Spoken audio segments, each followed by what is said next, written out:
যে নেকি যেটা করছে এটার কোয়ালিটি কেমন। এই কারণেই আল্লাহর রসুল যখন হযরত উমরের নাম উচ্চারণ করেছেন, আয়েশা সিদ্দিকা রাদিয়াল্লাহু আনহা তিনি নবীজিকে বললেন, ওগো আল্লাহর নবী, উমরের নেক গুনাহ শেষ করা যাবে না, তা আমার আব্বার কি হইল?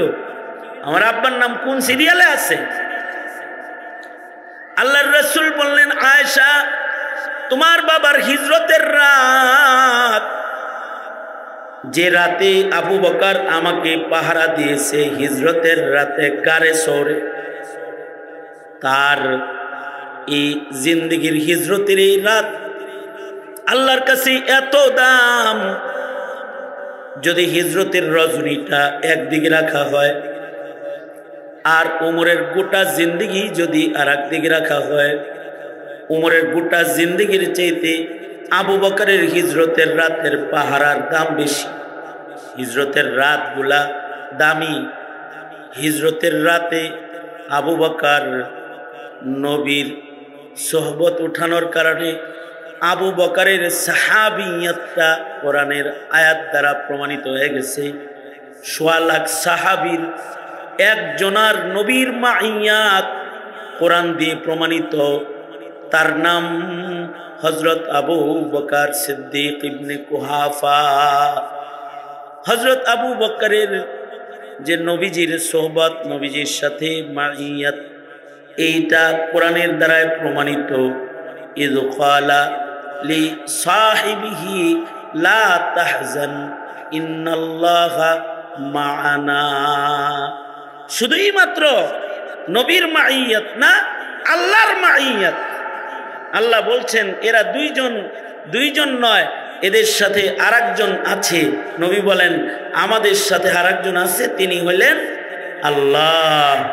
কথাটা আল্লাহর রসুলের মুখের কথা, কিন্তু আল্লাহ তাআলা এটাকে কালামুল্লাহ বানায়া কোরআনের ভেতরে এনে দিয়েছেন। আবু বকরের মাইয়াতকে আল্লাহ তাআলা তুলে ধরেছেন। এ কারণেই তো আবু বকর সাহাবীর ভেতরে না, উম্মতের ভেতরে শ্রেষ্ঠ। শুধু সাহাবীর ভেতরে শ্রেষ্ঠ না, তার এই হিজরতের রজনীর মূল্য হযরত উমরের গোটা জিন্দেগির চাইতে বেশি। এ কারণে হযরত উমর বলতেন, আবু বকর আপনার হিজরতের রাতগুলা আমারে দেন, আর আমার গোটা জিন্দেগির নেকিগুলা আপনি নিয়ে যান, আপনার হিজরতের রাত দেন।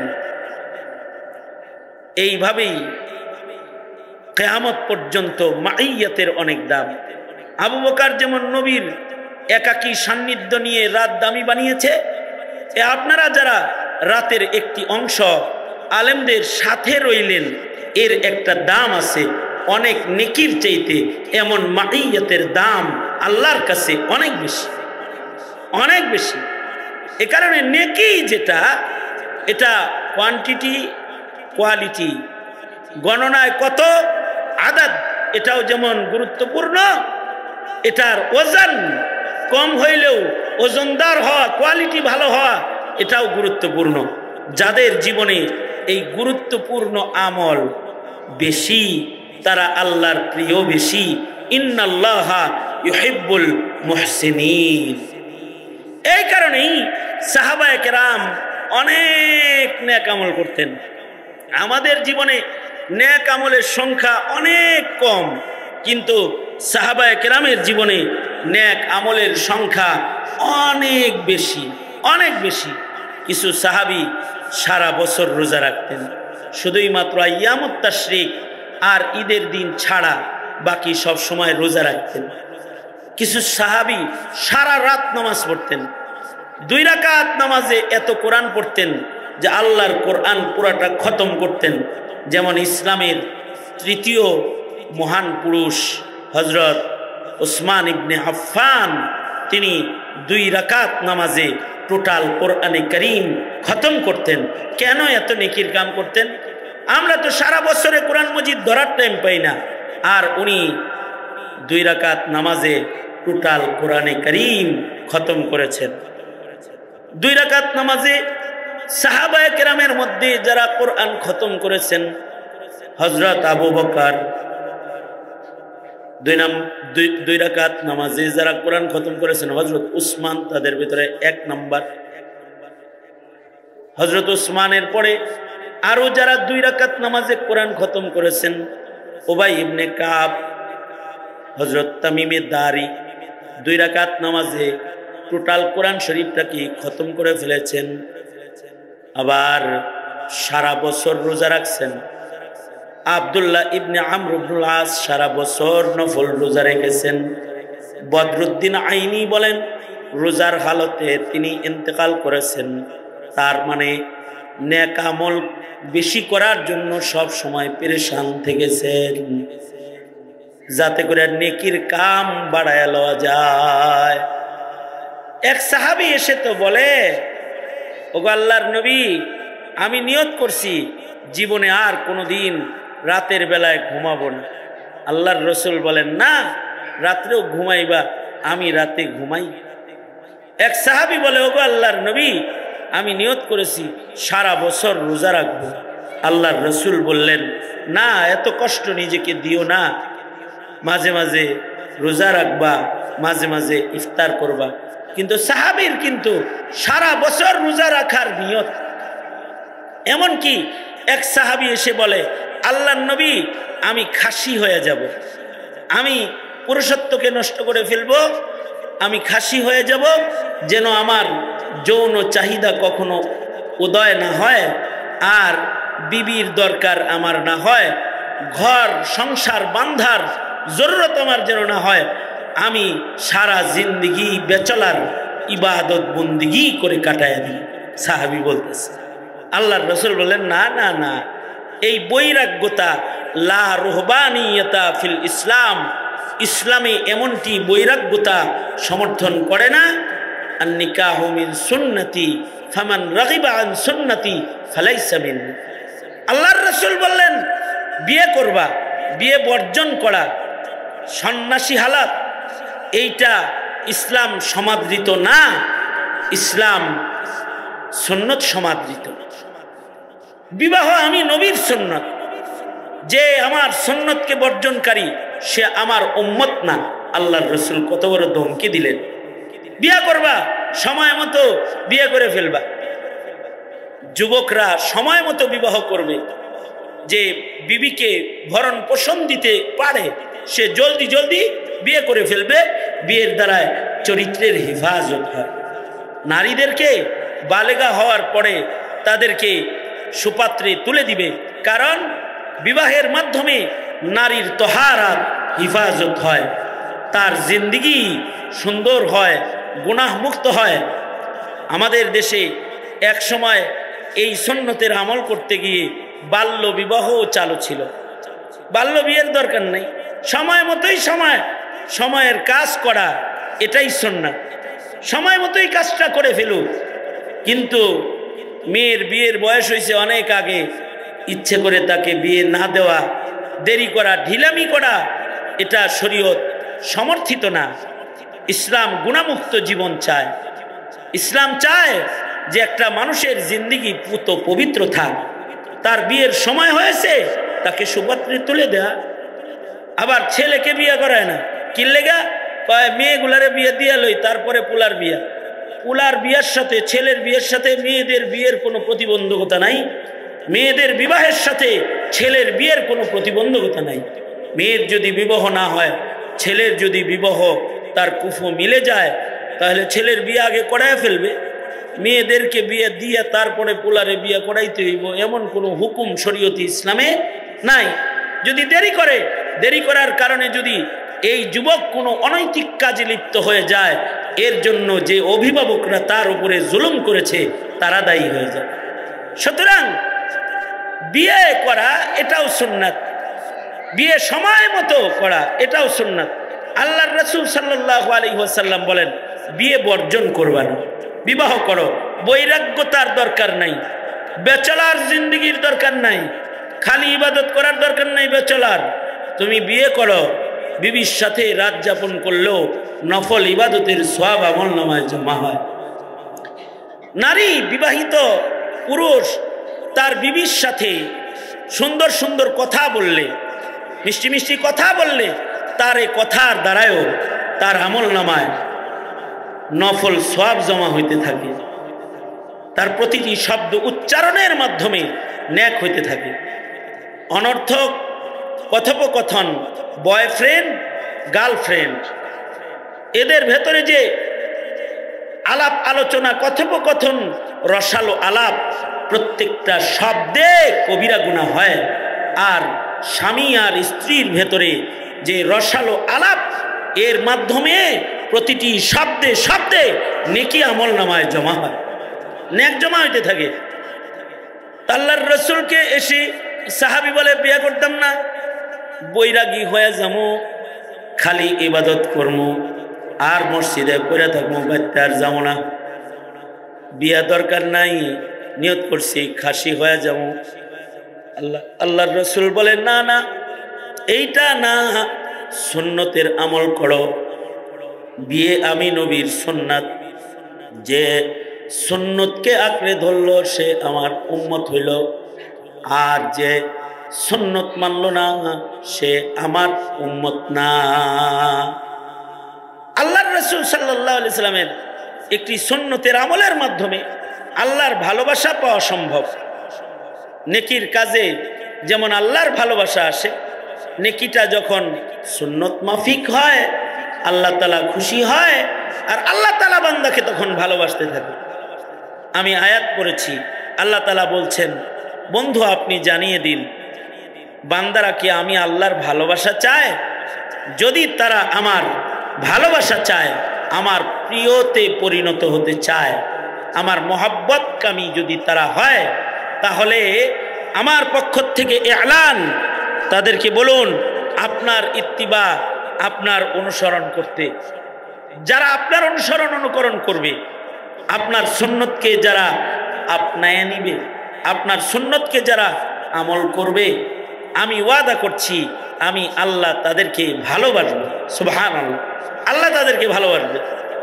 কুল, বন্ধু আপনি বলে দিন, ইন কুনতুম তুহিব্বুনাল্লাহ ফাত্তাবিউনি ইউহিব্বুকুমুল্লাহ ওয়া ইয়াগফির লাকুম যুনুবাকুম ওয়াল্লাহু গফুরুর রহিম।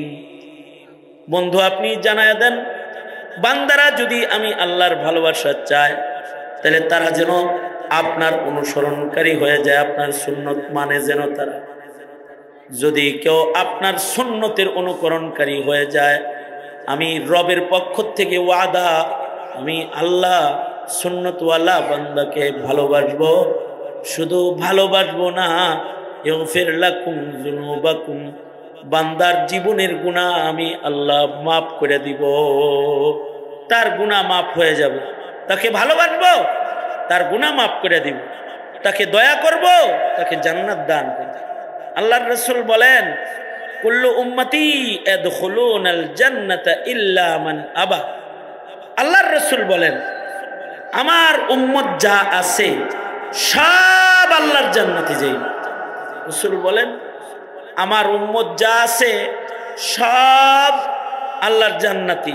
কুল্লু উম্মতি ইয়াদখুলুনাল জান্নাহ, আমার উম্মত সব জান্নাতে যাবে, ইল্লা মান আবা, কিন্তু যারা অস্বীকারী যারা, তারা জান্নাতে যাবে না। অস্বীকারী কারা?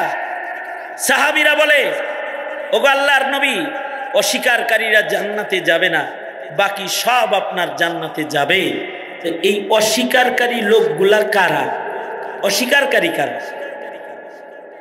কিলা মাইয়া ইয়া রাসূলুল্লাহ, সাহাবীরা বলে, আল্লাহর নবী গো, অস্বীকারীরা আল্লাহর জান্নাতে যাবে না, অস্বীকারী আমরা চিনতে চাই। মাইয়া ইয়া রাসূলুল্লাহ, এই অস্বীকারীর খাতায় কার কার নাম আছে? আল্লাহর রাসূল বলেন, আলা রাসূলুল্লাহি সাল্লাল্লাহু আলাইহি ওয়াসাল্লাম মান আতাআনি দাখালাল জান্নাহ, যে আমার অনুসরণকারী সে আল্লাহর জান্নাতি। যে প্রত্যেক কাজে আমি নবীর সুন্নাহকে তালাশ করে, মান আতাআনি দাখালাল জান্নাহ, যে আমার অনুসরণ করলো সে জান্নাতি হয়ে গেল। ওমান আসানি ফাকাদ আবা, আর যে আমার অবাধ্য হলো সে অস্বীকারী হয়ে গেল, অর্থাৎ উম্মত হবে নবীর সুন্নত মানবে না, সে জান্নাতে যাওয়ার উপযুক্ত না। যে উম্মত সুন্নত মানে না সে আল্লাহর জান্নাতে যাওয়ার অধিকার রাখে না। আল্লাহর রাসূল বলেন, মান আসানি ফাকাদ আবা, যে আমার অবাধ্য সে অস্বীকারী, তাকে জান্নাতে দেওয়া হবে না। কত বড় কঠিন কথা! প্রাচ্যের আর পাশ্চাত্যের অনুকরণ অনুশীলন আমাদেরকে নবীর অনুসরণ অনুশীলন থেকে, সুন্নাহর অনুশীলন থেকে আমাদেরকে দূরে সরাইয়া দিয়েছে। তার মানে আমাদেরকে অস্বীকারীদের দিকে ভিড়াইয়া দিয়েছে নবীর সুন্নত বর্জন। আর নবীর সুন্নত অর্জন হলো মান আহাব্বা সুন্নতি ফাকাদ আহাব্বানি ওয়া মান আহাব্বানি কানা মাই ফিল জান্নাহ। আল্লাহর রাসূল বলেন যে আমার সুন্নত অনুসরণকারী সে আমার সাথে আল্লাহর জান্নাতে থাকবে। সুন্নত মানলে আল্লাহর জান্নাতে থাকবে। এ কারণে সাহাবায়ে কেরাম খালি দাড়ি টুপির সুন্নতের উপরে আমল করে নাই। সাহাবায়ে কেরাম চুনে চুনে গুনে গুনে বের করে আল্লাহর রসুলের প্রত্যেকটা সুন্নতকে তারা আঁকড়ে ধরেছে। হযরত উম্মে হাবিবা রাদিয়াল্লাহু আনহা, উম্মুল মুমিনিন, নবীর স্ত্রী হযরত উম্মে হাবিবা নবীর বিবি, কিন্তু আবু সুফিয়ানের মেয়ে। কালেমা পড়ে মুসলমান হয়েছে। যখন কাফের আর মুসলমানদের সাথে দ্বন্দ্ব, কলহ, বিবাদ, তখন হিজরত করে তিনি স্বামীর সাথে চলে গেছেন সেই আশ্রয় গ্রহণ করার জন্যে বাদশাহ হেরাক্লের রাজ্যে। সেখানে যা তিনি আত্মগোপন করেছেন। মক্কায় নির্যাতন নিপীড়ন, বাপ কাফেরদের লিডার আর উনি মুসলমান, চলে গেছেন ওই এরিয়া। আল্লাহর রাসূল সাল্লাল্লাহু আলাইহি ওয়াসাল্লাম ওনার স্বামী যখন খ্রিস্টান হয়ে গেছে, ভিন্নধর্মী হয়ে গেছে, তো আল্লাহর রাসূল নিজে বাদশাহ হেরাক্লের মাধ্যমে হযরত উম্মে হাবিবাকে বিয়ের প্রস্তাব দিয়েছেন এবং হযরত উম্মে হাবিবা নবীজির ঘরে এসেছেন। তার মানে আল্লাহর পক্ষ থেকে ওনাকে নবীর বিবি হিসাবে আল্লাহ তাআলা মদিনায় নিয়ে আসছেন। যখন নবীজির ঘরে উম্মে হাবিবা, তখন আবু সুফিয়ান তখনও কালিমা পড়ে মুসলমান হয় নাই। মাঝে মধ্যে মদিনায় ব্যবসার কাজে গেলে উম্মে হাবিবাকে দেখতে যেতেন, নবীর ঘরে ঢুকতো। একদিন নবীর ঘরে ঢুকছে, আর আল্লাহর রাসূল সাল্লাল্লাহু আলাইহি ওয়াসাল্লামের ঘরে যখন ঢুকছে, তখন উম্মে হাবিবার খাটের ভেতরে নবীজির গায়ের চাদর একটা বিছানো আছে। নবীজির এই চাদরটা উম্মে হাবিবা টান দিয়ে উঠায় ফেলাইছে। আবু সুফিয়ান ঘরে ঢুকছে, আর যদি খাটের উপরে বসে আর নবীর গায়ের চাদরের উপরে বয়ে পড়ে, এ কারণে চাদরটাকে টান দিয়ে উঠায় ফেলছে। আবু সুফিয়ান বিষয়টা দেখেছে, দেখে বলে, উম্মে হাবিবা, আমি চাদরের উপযুক্ত না, নাকি চাদর আমার উপযুক্ত না? কি লাগা চাদর উঠাইলা? চাদরটা কি কম দামি যে সর্দার বাবারে বসার উপযুক্ত কাপড় এটা না অন্যটা বিছাইবা? নাকি আমি এই চাদরে বসার উপযুক্ত না, এ কারণে বাবা ঘরে ঢুকছে আর চাদর উঠাইয়া ফেলেছ? হযরত উম্মে হাবিবা কত বড় আশিকে রাসূল, তিনি বলে কি, বাবা তুমি আব্বা হইতে পারো, কিন্তু রহমাতুল লিল আলামিনের বিছানার চাদরের উপরে কোনো মুশরিককে আমি বসতে দিতে পারি না। তোমার ঈমান নাই, এ কারণে চাদর উঠাইছি আমি। এত বড় আশিকে রাসূল। হযরত উম্মে হাবিবার ভাই মারা গেল। ভাই মারা যাওয়ার পরে হযরত উম্মে হাবিবা, ওনার ভাই ইন্তেকাল করলো। তো ভাই মারা যাওয়ার পরে, এদিকে তাকান, আমার আলোচনা প্রায় শেষ। উম্মে হাবিবার ভাই ইন্তেকাল করেছে। ভাই যখন মারা গেছে, তো হযরত উম্মে হাবিবা শোকার্ত। ঘরে মানুষ মারা গেলে 3 দিন শোকার্ত, এটি নবীর সুন্নাত, শোক পালন করা। বাপ মরে গেছে, শোকার্ত 3 দিন সুন্নাত। কিন্তু কোন স্বামী যদি মারা যায়, বিবির শোক হলো 4 মাস 10 দিন। বিবির শোক কয়দিন? এই বিবির শোক কয়দিন? 4 মাস 10 দিন। আর যদি অন্য কোনো মানুষ মারা যায়, তার শোক কয়দিন? 3 দিন। যেই মারা যাক, বাপ মরে গেল শোক কয়দিন, ভাই মরে গেল শোক কয়দিন, 1 বছরে হেরে শোকে ছাড়ে না, এটা সুন্নতের খেলাফ। শোক 3 দিন, সন্তান মারা গেছে, সন্তান শোক কয়দিন, 3 দিন, 3 দিনের পরে আর শোক নাই, সুন্নতের খেলাফ। বেদনা তো লাগবেই, এই পৃথিবীতে কেউ থাকবে না, আপনার আমারও যাইতে হইব। সারা বছর শোক করে কি করবেন? নিজে যাইবেন যে হেল লেগে রেডি হন, যেন কবরে যায় পিটনি ফাটনি না খান। শোক পালন করে কি হইব? ইবাদত করলে নিজের কবর সুন্দর হইব। শোক তো 3 দিন। হযরত উম্মে হাবিবার ভাই ইন্তেকাল করেছে, ভাই ইন্তেকাল করার পরে 3 দিন শোকার্ত ছিলেন। 3 দিন পরে উনি লাগে যেন যে হাসি দেওয়ার ব্যাটারি লাগাই লেছে, মানে হাসি আসে না তাও হাসে, হ্যাঁ হ্যাঁ কেমন আছো, কি খবর, ইচ্ছা করে হাসতেছে, সাজুগুজু করেছে, নতুন কাপড় পরেছে, সুন্দরভাবে নিজেকে সাজায় গোজায় হাসি খুশির ভেতরে রাখতেছে। সবাই বলে, উম্মে হাবিবা আপনার না ভাই ইন্তেকাল করেছে, আপনি শোকার্ত, ইচ্ছা করে এভাবে সাজগোজ করতেছেন কেন আর হাসেন কেন? ইচ্ছা করে হাসি আর সাজুগুজু করি এই জন্যেই আল্লাহর রাসূলের কাছ থেকে শুনেছি, ঘরে মানুষ মারা গেলে শোক মাত্র 3 দিন। আমার 3 দিন হয়ে গেছে, এখন যদি শোকের হালত থেকে নিজেকে একটু আলাদা না করি তাহলে সুন্নতের খেলাফ হয়ে যায়, নবীর অনুকরণের খেলাফ উম্মে হাবিবা করতে চায় না। তাই 3 দিন হয়ে গেছে, এখন আমি শোক পালন করে শোকার্ত অবস্থার থেকে বের হয়ে আসার জন্য নিজের আয়োজনে একটু খুশি আর আনন্দের আয়োজন করেছি। তার মানে এটাও নবীর সুন্নাত, এটাকেও ছাড়ব না। এক সাহাবী রাস্তা দিয়ে যাচ্ছেন, এক জায়গায় গাছতলায় ঘুমায় পড়লেন, শুইলেন, ঘুম ধরল না। জিজ্ঞাসা হইল, এখানে শুইলেন কেন? এই পথ দিয়ে রসুলের সাথে যাচ্ছিলাম, নবী একদিন শুইছেন এনে, তাই নবীর শোয়ার জায়গায় শুইয়া নবীর সুন্নার অনুকরণ করলাম।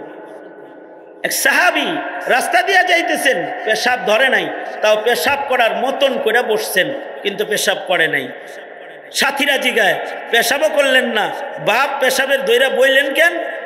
এই পথে রসুল এর সাথে আমি সফর করেছি, নবীজি এখানে ইস্তেনজা করেছেন, তাই আমি নবীর ওই জায়গায় ইস্তেনজার মতন করে একটু বইসা এই অনুকরণটাও নিজের হায়াতে লাগায় লয়ে গেলাম। হাসরের মাঠে যেন নবীর অনুকরণকারী হিসেবে আল্লাহ তাআলা যেন মুখ ফিরায় না দেয়, আল্লাহ তাআলা যেন মুহাব্বতের নজর আমাকে দেন। এটা হলো নবী অনুকরণ। এ কারণে সরওয়ারে দো আলম নবীর অনুকরণ চাই। এটা তো আমলি অনুকরণ, বাহ্যিক সুন্নতের অনুকরণ, আর একটা হলো আখলাকের অনুকরণ, খুলুকে আজিম নবী মুহাম্মদুর রাসূলুল্লাহ সাল্লাল্লাহু আলাইহি ওয়াসাল্লামের আখলাকের অনুকরণ। নবীর আখলাক যার ভেতরে নাই, তার ভেতরে ধীরে ধীরে নিফাকত প্রবেশ করবে। আখলাক বাহ্যিক হালত ঠিক হইলেই নবীর দলে যাওয়া যায় না, আত্মিক হালত ঠিক করতে হয়। বাহ্যিক হালত মুনাফিকদের ঠিক ছিল, কিন্তু তাদের আত্মিক হালতে গন্ডগোল ছিল, তারা নবীর দলের হইতে পারে নাই। সূরা মুনাফিকুন নাজিল করে তাদেরকে কাফেরের চাইতে নিকৃষ্ট হিসেবে ঘোষণা করা হয়েছে। সেম খালি বাহ্যিকভাবে সুন্নতওয়ালা হইলে হয় না, আখলাক সুন্নি হইতে হয়। আখলাকের সুন্নত আছে, আখলাক ধৈর্য সহ্য, দরগুজার হওয়া, ক্ষমার আদর্শে আদর্শবান হওয়া, সুন্দর মিষ্টি ভাষার জবান হওয়া, উগ্রতা না থাকা, উগ্র না, উগ্রতা নবীর আখলাক না, উগ্র না, হিংস্র না, সন্ত্রাসী না, নম্রতা, ভদ্রতা, বিনয়, সুন্নাত। এগুলো যদি কারার ভেতরে না থাকে তাইলে সে নবীওয়ালা কাজ জীবনেও করতে পারে না। সে নবীওয়ালা কাজ করতে পারে। তুমি ইস্তেমায় যায় মানুষের পিটায় মারবা, হিংস্রতা তোমার ভেতরে, আর তুমি কও নবীওয়ালা কাম করো। কে বলেছে তুমি নবীওয়ালা কাম করো? তুমি মুনাফিকি করো। তুমি দাবি করছো নবীওয়ালা কাজের, কিন্তু তোমার চরিত্রের ভেতরে নবীজির আখলাক নাই। নবীজির আখলাকের সুন্নাত এটা হলো সবচেয়ে বড় সুন্নাত। যার আখলাক সুন্দর, যার আখলাকের ভেতরে পয়গম্বরের সুন্নতের রং আছে, তার মূল্য মহান আল্লাহর কাছে অনেক বেশি। সুতরাং আল্লাহর রাসূলের অনুসরণ অনুকরণের মাধ্যমে আল্লাহর ভালোবাসাকে কুড়ায় নিতে হবে। তৈয়ার আছি না ইনশাআল্লাহ? আখলাকে সুরতে সিরতে সুন্নতের ইত্তিবাকারী হব, নেক আমল করে আল্লাহর মোহাব্বত কুড়াবো। কারা কারা ইনশাআল্লাহ? আল্লাহ সবাইকে কবুল করেন, আমিন। ওয়া আখিরু দাওয়ানা আলহামদুলিল্লাহি রাব্বিল কাছে জান্নাতে চিরদিনের মেহমান হিসেবে আল্লাহর কাছে থাকা যাবে। এই কারণে মানব জীবনের সবচেয়ে গুরুত্বপূর্ণ মেহনত হইল রব রাজি করার মেহনত। যার উপরে তার রব রাজি, বাস সে সফল। আর রব খুশি না, তাহলে সে বিফল। দুনিয়ায় মানুষ কেউ আছে পরিবারকে খুশি করে, আর কাউকে খুশি করে না, বিফল। কেউ আছে দলকে খুশি করে, রাজনীতি করে জিন্দেগি শেষ করে ফেলছে, আল্লাহরে খুশি করার মেহনত করে নেই। কেউ আছে চাকরি করতে যায় দায়িত্ব আদায় করে সরকাররে খুশি করে, সরকার তাকে গোল্ড মেডেল দেয়, সরকার তার উপরে খুশি হয়ে যায়, তাকে প্রমোশন দেয়। কিন্তু কিছু মানুষ আছে যাদের উপরে তাদের রব মহান রব্বুল আলামিন আল্লাহ তাআলা রাজি। আল্লাহ যাদের উপরে রাজি তাদের জিন্দেগি সফল। আল্লাহ রাজি হবে কেমনে? কি কি কাজ করলে বান্দার উপরে আল্লাহ রাজি হবে? যে সকল কাজে আল্লাহ রাজি মুমিনের উপরে, বান্দার উপরে, তার ভেতরে একটা কাজ হইল নেকির কাজ করা, বেশি বেশি নেকির কাজ করা। যেখানেই নেকি আছে সেটা খুঁজে নেওয়া এবং নেকির কাজটাকে আমল নামায় যুক্ত করে নেওয়া। যার জিন্দেগিতে নেক বেশি সে আল্লাহ পাকের প্রিয়। ইন্নাল্লাহা ইউহিব্বুল মুহসিনিন। আল্লাহ পাক নেককার বান্দাকে পছন্দ করেন। যার জিন্দেগিতে নেকি যত বেশি হবে সে তত বেশি আল্লাহ পাকের প্রিয় হবে। তাইলে যারা নেক কামাই করে বেশি তারা আল্লাহর প্রিয় বেশি। যাদের জীবনে নেকি বেশি তারা আল্লাহ পাকের ভালোবাসা পায়, আল্লাহ পাকের প্রিয় হিসেবে তাদের নাম আসমানে উঠে যায়। এ কারণেই সাহাবায়ে কেরাম নেকির কাজ করেছেন বেশি। সাহাবীদের জীবনে সাহাবীরা এত নেকির কাজ করেছেন যে সাহাবীদের নেক গুইনা শেষ করা যাইতো না, এত নেক করেছেন। উম্মুল মুমিনিন হযরত আয়েশা সিদ্দিকার প্রশ্ন ছিল আল্লাহর রাসূলের কাছে, ওগো আল্লাহর নবী, আপনার উম্মতের ভেতরে এমন কেউ কি আছে যার নেকি এত বেশি যে গোনা সম্ভব না? আকাশের তারকা যেমন মানুষের গোনা সম্ভব নয়, আপনার উম্মতের মধ্যে এমন কোনো মানুষ আছে কি যার নেকি গোনা সম্ভব নয়, যার নেকি বেশি? এমন কোনো মানুষ আছে কি? একদিকে প্রশ্ন করেছেন নেকি কার বেশি, এমন কেউ আসেনি যার নেকি গোনা যাবে না।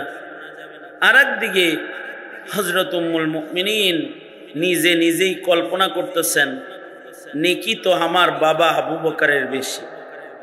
এখন নবীজি হয়তো বা আমার বাবার নামটাই বলবেন, আসলেও আবু বকরের নেকি বেশি। একবার আল্লাহর রাসূল বললেন, তোমাদের মধ্যে কেউ কি আসো যে আজকে রোজা রেখেছ? আবু বকর বললেন, আমি আছি, রোজা রাখছি। তার মানে নফল রোজার দিক দিয়েও আবু বকর অগ্রগামী।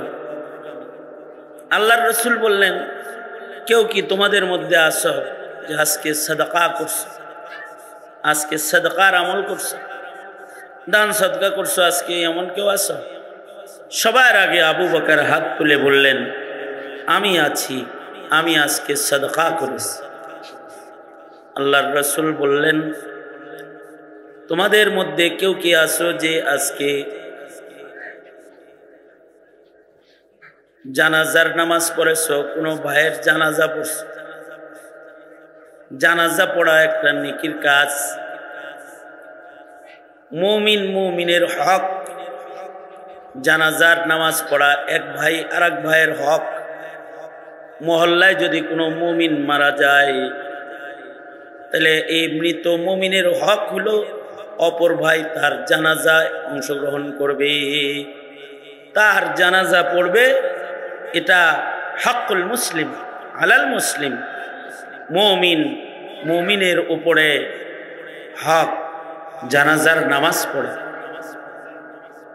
আলাল কিফায়া, এই হকটা যদি সবাই মিলে না আদায় করে, এলাকার কিছু মানুষও যদি জানাজায় অংশগ্রহণ করে, জানাজা পড়ে, তাহলে এলাকাবাসী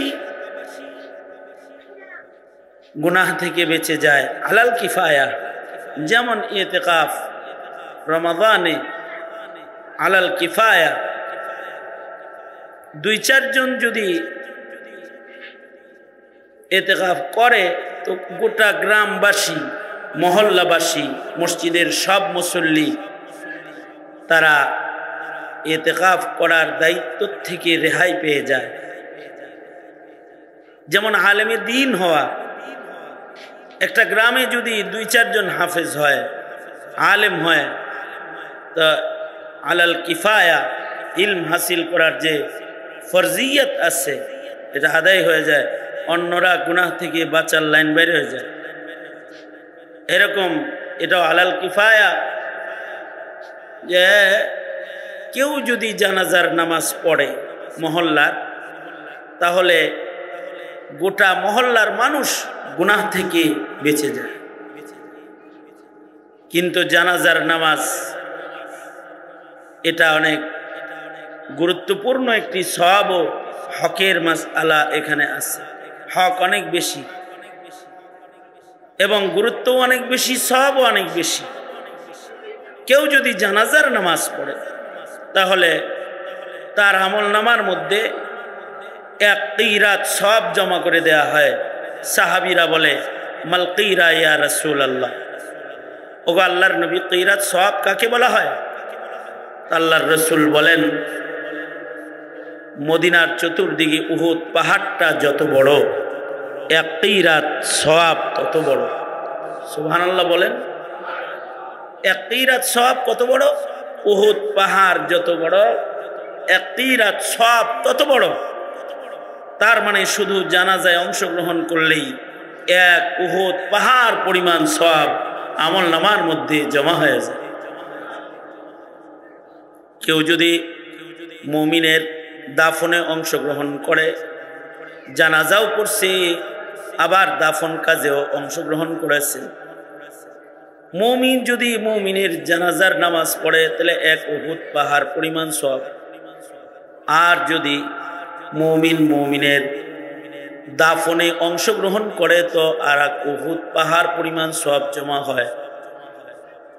তার মানে গুরুত্বপূর্ণ একটা নেক আমল, কিন্তু আলাল কিফায়া হওয়ার কারণে এটার প্রতি অনেকের গুরুত্ব থাকে না, গুরুত্ব দিবার চায় না। আরে আমার পূরণ লাগবে নাকি, এলাকার অন্য কেউ পড়বে না, এইভাবে করে করে অবহেলায় অবহেলায় জানাজায় অংশগ্রহণ করা হয় না। আল্লাহর রাসূল সাল্লাল্লাহু আলাইহি ওয়াসাল্লাম জিজ্ঞাসা করে ফেললেন, এই আজকে কি কেউ মদিনায় জানাজার নামাজ পড়েছ?